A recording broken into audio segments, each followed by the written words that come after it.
Rero yambariye ngo ikanzu arayifise ndamuhaye n'inkofero azoca agende ejo mu ishengero ndabe yuko bajya bagabo batamwirukaho.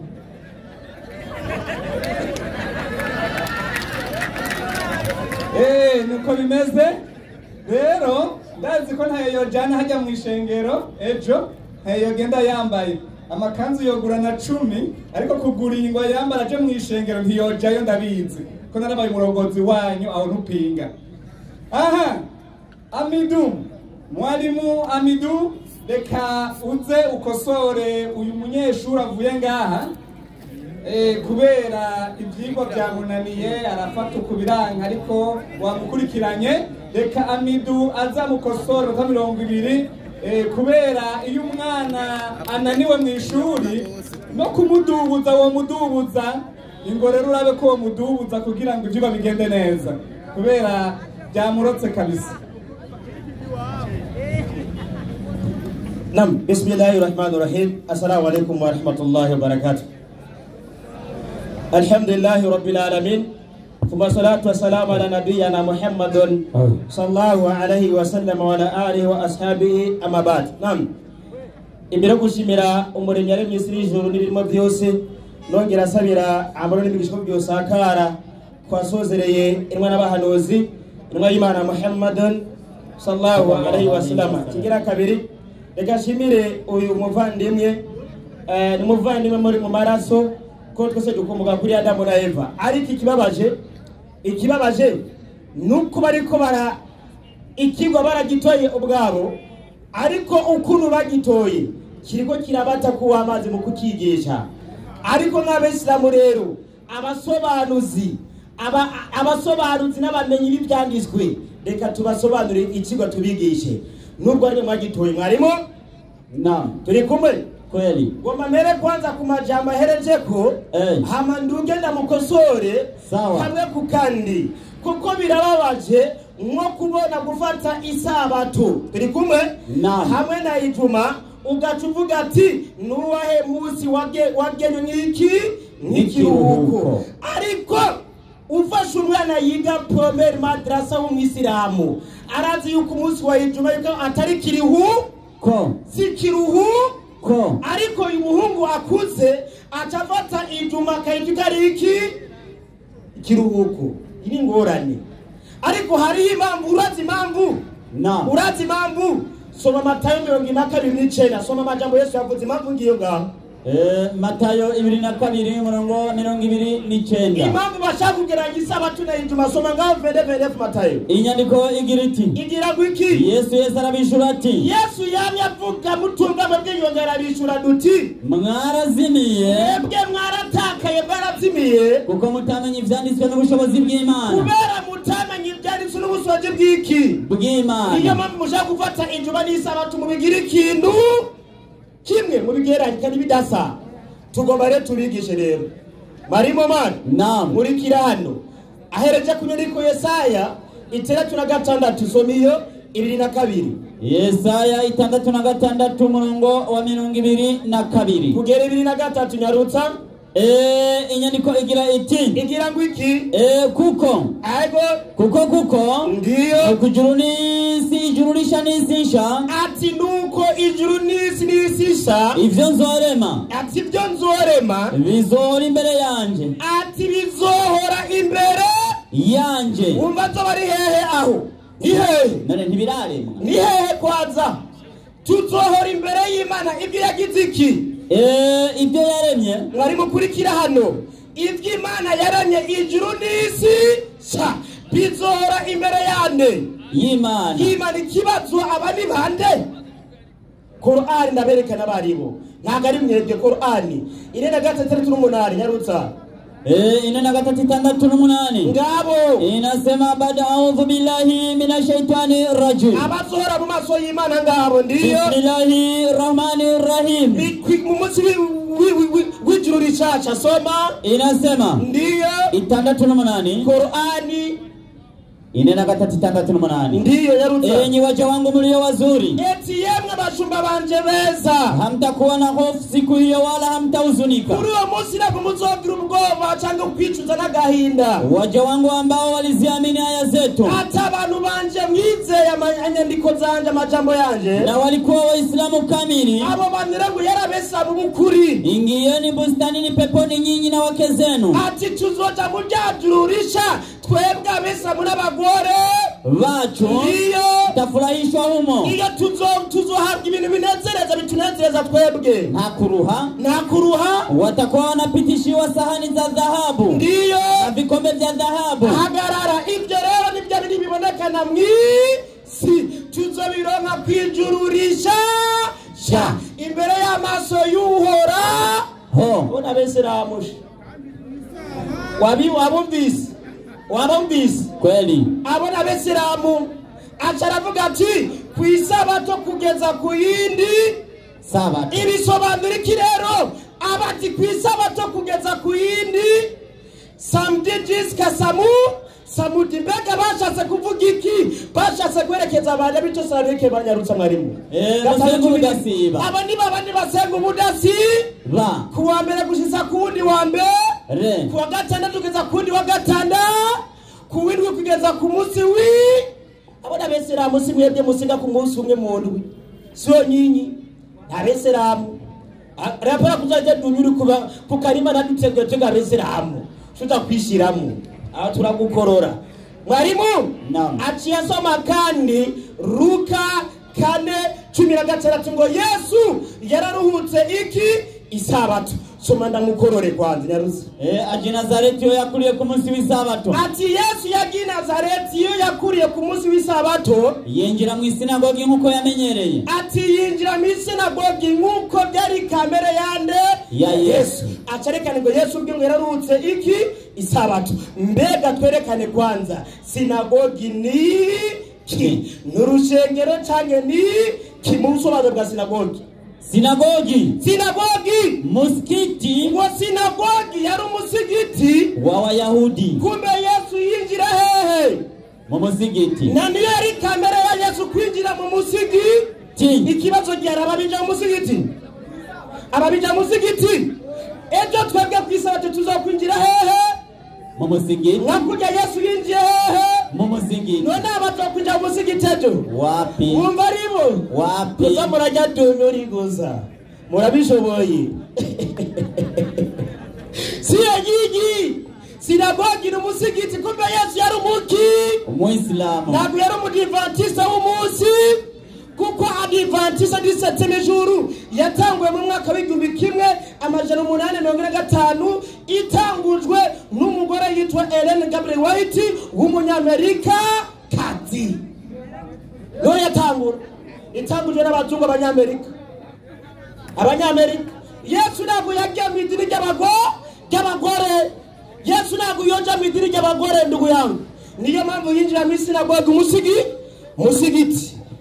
Manomani urikira hano rero acaratanga kandi nyandiko urikira Matayo 5:18.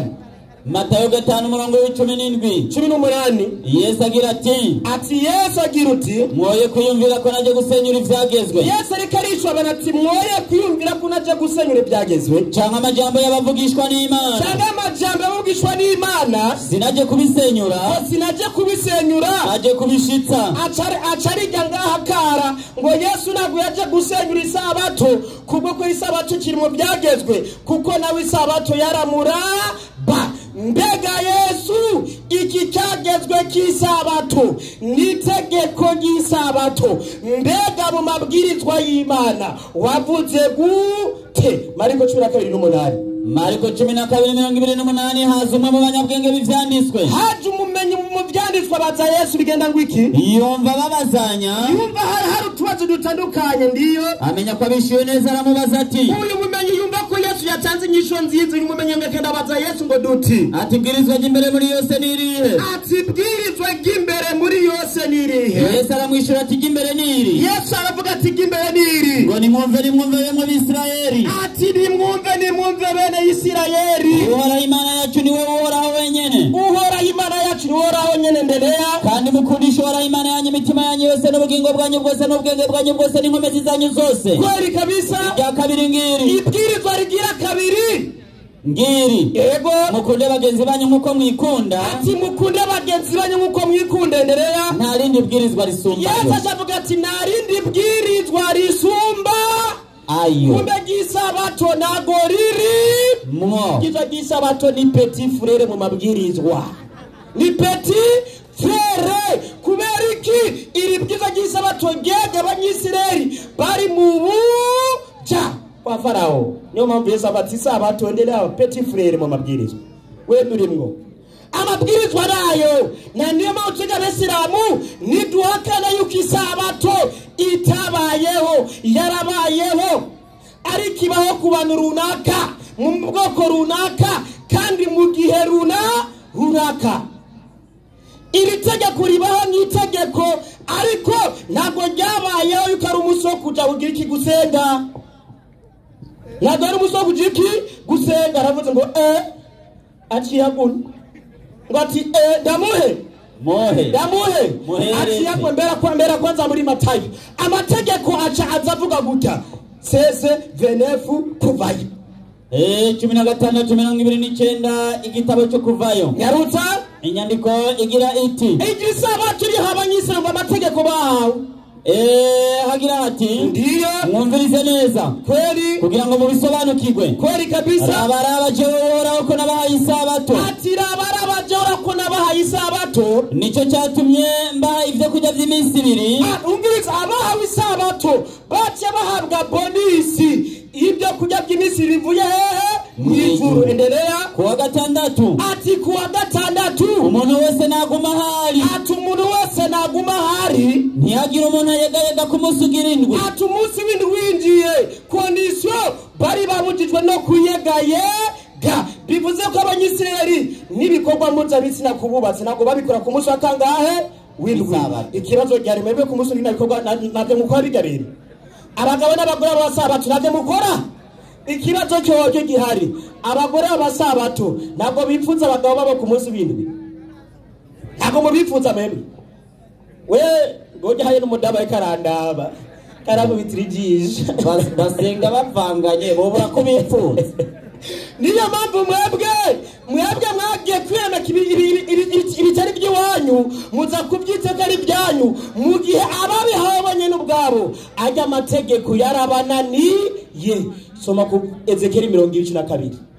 Ezekiyeli 22 igitabo cha Ezekiyeli. Ndiyo inyandiko igira iti kweli kabisa 22 ndiyo hagira hati ikigeretseko mbaha n'amasabato yanje ati mbaha n'amasabato yanje ngo abikimenyetso hagati yanje nabo kweli kabisa kugira ngo bamenye yuko ari je wohoraho mbeza kweli ariko ab'inzu ya Isirayeli baguma bagaruka ariko ab'inzu ya Isirayeli barangararije baragize iki barangararije bari mu bugaragwa barangararije bari hehe mu bugaragwa none aba barigeze baza mu bugaragwa mwegeze mujayo sinzi mwagiyeyo ryari mu Burundi ko atabugaragwa buhari mwagiye muri village ya kangahe icyumba cyanyu cyaherera amajahi mujayo nande mu bugaragwa ryari mutubarize aba rero bacabagariza iki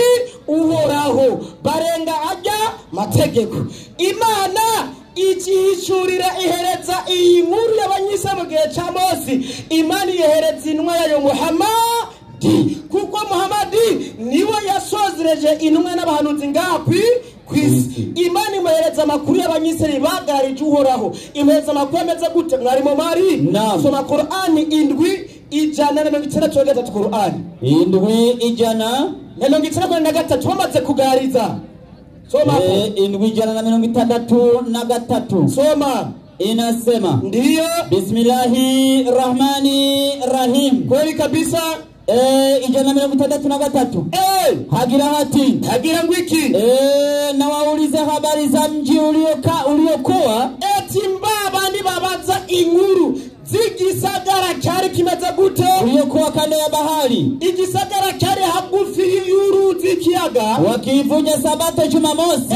hari abantu bakengeye amategeko y'isabato yitwa Jumamosi, Jumamosi ya mapumziko, uyu munsi w'ikiruhuko. samaki walikuwa wakiwajia bajya abanyisirayeli ati ifi zaraza ku kiyaga, ndiyo kiwajia juujuu, ati zagenda zireremba hejuru siku ya mapumziko yao, ule munsi w'isabato, ndiyo na siku zisiokuwa za kupumzika, mu munsi utari w'isabato hawakuwa wakiwajia, bagiye ku kiyaga nafi babona hejuru zireremba. kwa namna hiyo ati kubw'uko rero tuliwajaribu kwa sababu twarabagerageje banyise kubwo kubera ko walikuwa wakifanya upotovu, kubera ko bo baragarije bakore ibi bakora amateshwa bamaze kugeragezwa n'uhoraho. umva ukuri Imana yacibagira. mwari mu mari 5:6 Qur'an yarutsa 5 Qur'an kirundi yarutsa 5:60 kayana yarutsa inasema ivuga ngo iki? baada a'udhu billahi minash shaitani rajim, ndiyo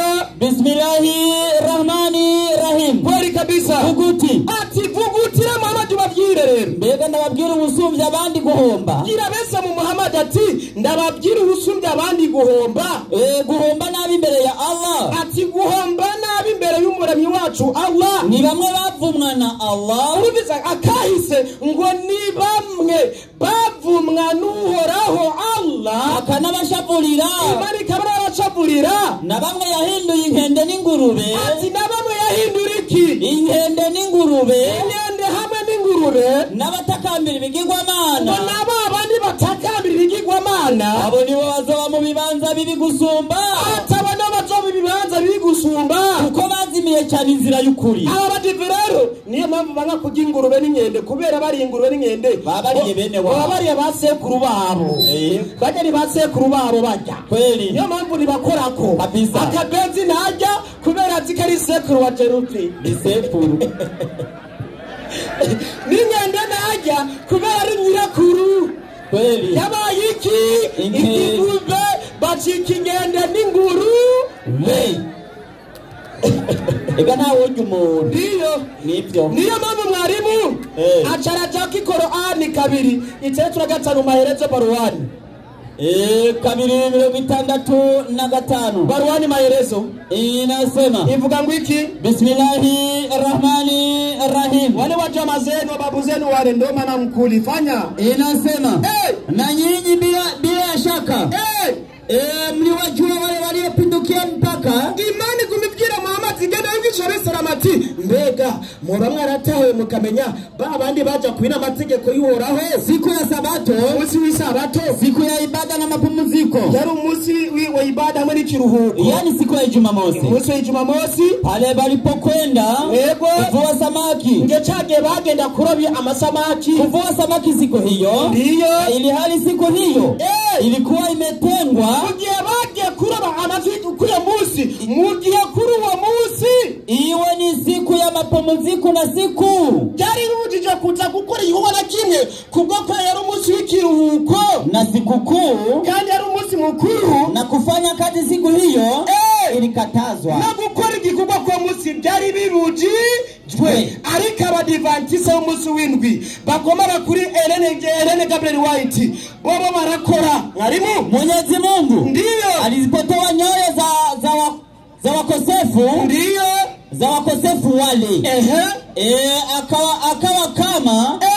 wakawa kama manyani, baba yo kujya kwinkende babandi murabumva baba bingo basekuru baba inkende n'ingurube kabisa. aba rero ku munsi w'indwi barakora, turi kumwe? Naam, bobo barakora. mbega ni kubera iki bakora?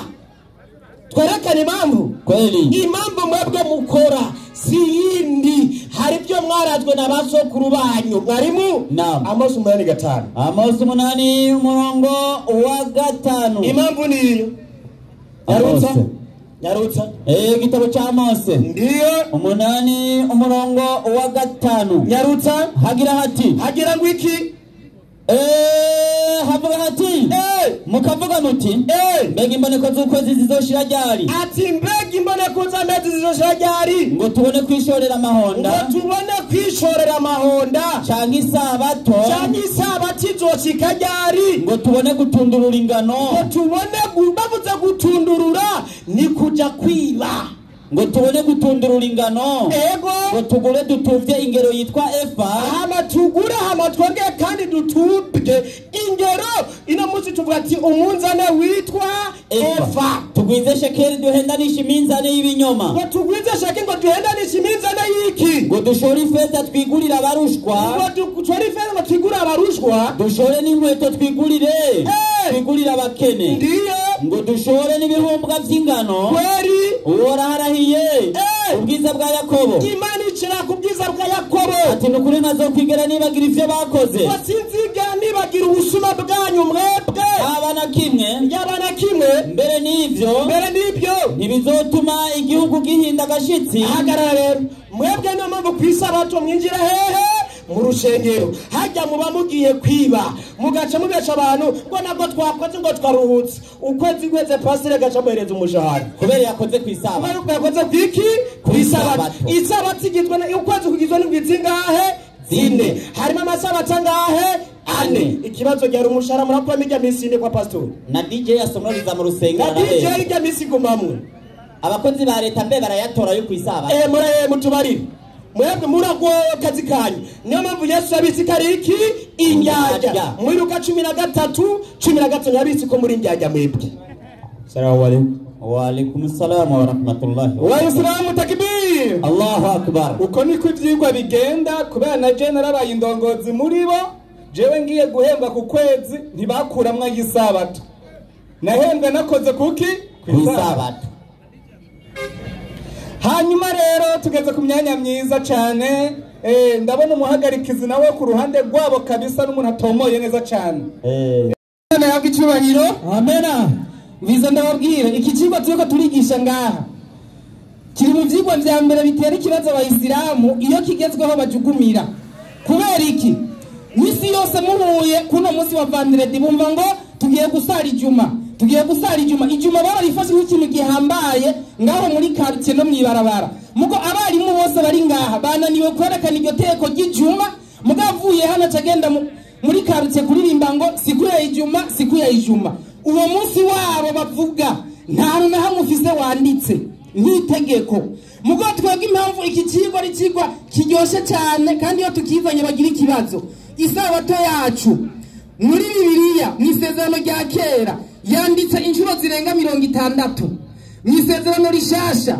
isabato yanditse inshuro zirenga 30 muri Korani isabato yanditse inshuro zirenga 10 tuguma tubisoma tubigarukako mugabo baje gupinga gusa nta murongo numwe bafise ushigikira ijuma yabo ikigwa cyaheza izina ry'Imana rihaga icyubahiro amen. Hanyuma rero uyu mwigisha avuye ngaha yaciye avuga ngo abakirisu ngo abadventiste ngo ntibajye inkwavu n'ingurube kubera ngo babariye bene wabo kumbe mwebwe muvuga ko mutajya ingurube kumbe rero ingurube ni bene wanyu ingurube ni baba baso wanyu namwe mwaretse kujya ingurube kubera ingurube ari bene wanyu.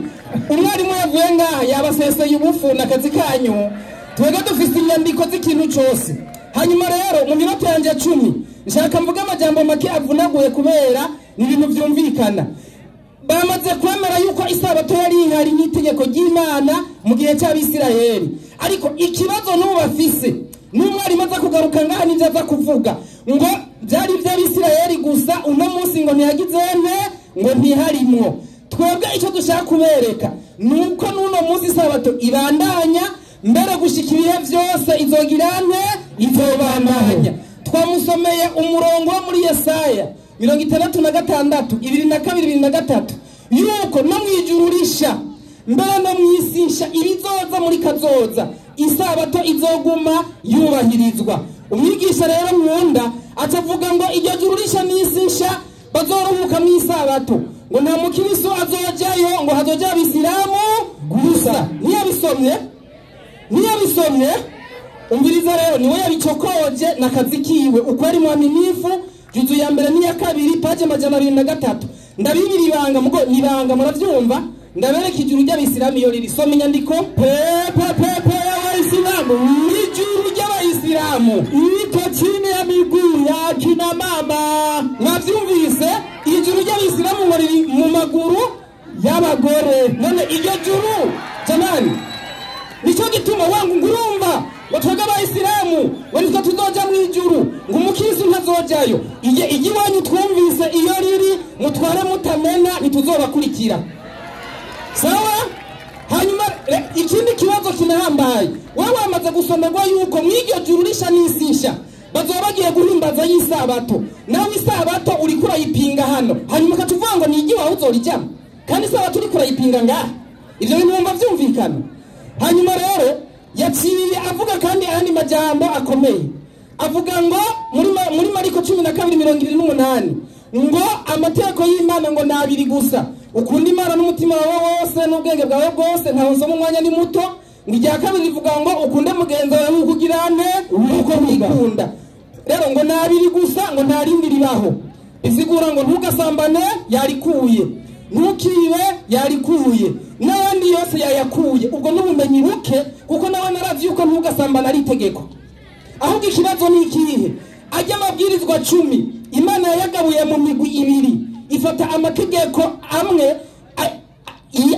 yugaranirwa mw'iryo rya mbere rivuga ngo ukunde Imana n'umutima wawe wose. Ayandi aca yugaranirwa muri iryo rivuga ngo ukunde mugenzi wawe nk'uko wikunda. Mugabo ajya yose: ntukibe, ntugasambane, ntukagize inyuma mugenzi wawe, yose yatanzwe n'Imana ku musozi Sinayi.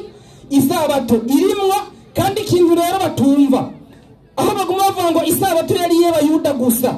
Imana ntiyahaye itegeko ry'isabato Abayuda, ahubwo Imana yahaye Abayuda amategeko 10 yose. Ikibazo rero, twebwe ko turi Abarundi hano tutari Abayuda, mbega ajya amategeko 10 turayemera cyane turayahakana? Turayemera. None tuyemera gute kandi yahawe Abayuda? Uko ku musozi Sinayi nta Murundi yarahari, nta Mwarabu yarahari, nta Musisilamu yarahari. Nuvanga iteko rivuga ngo ntugasambane, ntukibe, ntugasenga ibishushanyo. Ayo yose yahawe Abayuda, mugabo isi yose irayubahiriza. Ni kubera iki? 4:22 Yohana. Iki ni cyumviro cy'ubuhinga, pana kuza kuvuga amajambo ngaha musubiramo yayandi. Ngurumva yari y'Abisirayeli. Uno munsi kutokwica umuntu kayiteko rivuga ngo ntukice ryahawe Abisirayeli. Soma inyandiko.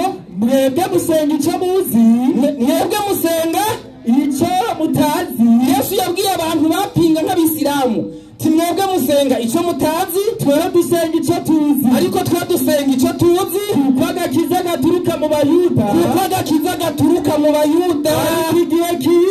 Ariko igihe kiza kandi kirashitse abasenga bukuri bose bazosengera Data mu mpwemu no mukuri. Izina ry'Imana rihabwa icyubahiro. Amen. Umviriza ndababwire, n'iyi Bibiliya dusomamwo abahanuzi n'abavugishwa n'Imana bose bahawe ibintu byanditsemwo barabisirayeli. None ntitubikurikiza uno munsi. Umuntu rero aguma abwira abantu ngo byari iby'Abisirayeli, ibyo byose tabura ibyo biri ku meza byahawe Abisirayeli, we ntibabihawe. Kwereka tubikurikiza. Iri ni ryo banga rihambaye abantu bagomba kumenya. Korani 2:66 havuga yuko isabato yari icyo gihe kandi irandanye no kubazoza muri kazoza no ku bantu bose baba Imana. Soma iyo nyandiko. Korani 2:66 hari amajambo avuga ngo kitabu Korani kinaimbaki kisema. Sawa. Korani nasema, inasemaje? Kwa hivyo tukaifanya adhabu hiyo, icho gikorwa cy'isabato cyo tukigira tukaifanya adhabu hiyo kuwa onyo kwa wale waliokuwa katika zama zao. Twaciye tubigira inyigisho ku bantu bariho ico gihe, no kuvuga Abisirayeli na waliokuja nyuma yao n'abazoza inyuma yabo, na tukaifanya mawaidha kandi uca tubigira inyigisho kwa wamchao Mwenyezi Mungu, ku bantu bose bubaha iki? Imana. Abantu bose bubaha Imana mukiriza ibiganza. Imana yahezagera mu izina rya Yesu. Bajya barigaragaje yuko arabaki abagarariki. Kubera abantu bose bubaha Imana bategereza kuba bafise isabato nk'inyigisho kandi nk'icitegererezo. Hanyuma rero ikintu kiguma kiracanga kandi baguma bitiranya ibintu bito gusenga n'umunsi w'ikiruhuko cyangwa ibada. Abantu bose barasenga minsi yose, n'igihe twatangura ngaha twasenze, no mu guheza turaza gusenga amasaha yose umuntu agomba aryame aguma asenga. Isomo rivuga ngo musenge ubudasiba. Ikibazo ntikiri ku gusenga, ikibazo kiri ku kintu bita ibada. Umunsi watoranijwe kugira ngo abantu birirwe muri gahunda y'ivy'Imana yo gusenga. Maherezo ya 65 aho ntibahava. Soma uwo murongo. Gusenga n'ubudasiba mugo dukeneye siku ya ibada na siku ya mapumziko yanditse muri Korani, kandi bavuga yuko yari ya kera ariko n'ubu ibandanya. Mwebwe murayifise kwijuma mwayihakanye mwayifuse. Ubuyisilamu mwabumara maje yuko bijya muvuga byijuma bitageraho byanditse. Erekana ubundi munsi wa ibada. Soma inyandiko. Na nyinyi bila shaka mliwajua wale waliopindukia mpaka. Atagukeka mwaramaze kumenya ngo muri mwebwe barenze imipaka katika siku ya Sabato, kujanye n'umunsi w'isabato, siku ya ibada buke naho gusa. Apana ngo gusenga abantu misi yose bagirane barasenga. Inyandiko ivuga ngo siku ya ibada, umunsi abantu birirwa mu gikorwa kijanye n'ivy'Imana gusa. Nivyo bisigura ibada tugerageje kuvuga mu Kirundi. Siku ya ibada na mapumziko hiyo ni siku ya Jumamosi. Igereze ngaho Idrisa yarahiye avuga ngo uvuze ibintu byo kuruhuka ngivyo twega Abisilamu ngo ntutuzanire. Mugabo igitabo wanye nagendana misi yose asoma mwo ku murango no mwijoro cyanditsemo ngo siku ya mapumziko. Mugujya yarahiye ngo ibintu vya mapumziko ntunzanire. Mwandi majambo yapinze Korani, apinga Ara, apinga Muhammadi, apinga n'Ubuyisilamu. Uwo muntu azoja hehe? Atari hahandi twabona ryagira nababwiye mwagyumvise. Umuntu apinga ibitabo vyose, agapinga abahanuzi bose, ijuru azojamwe ni ryarindi. Imana yiturinde mu izina rya Yesu. Amena. Now, izi nizo nyigisho. Yesu nashimwe. Amena. Mwenyekiti. Waislamu takbir. Kubaru. Sha epipode yashaje kabisa. Reka ndamuhe umwarimu ngaha professor akwigisha yama yakudubuje ko ntiwumva uracari gusa mu wa mbere.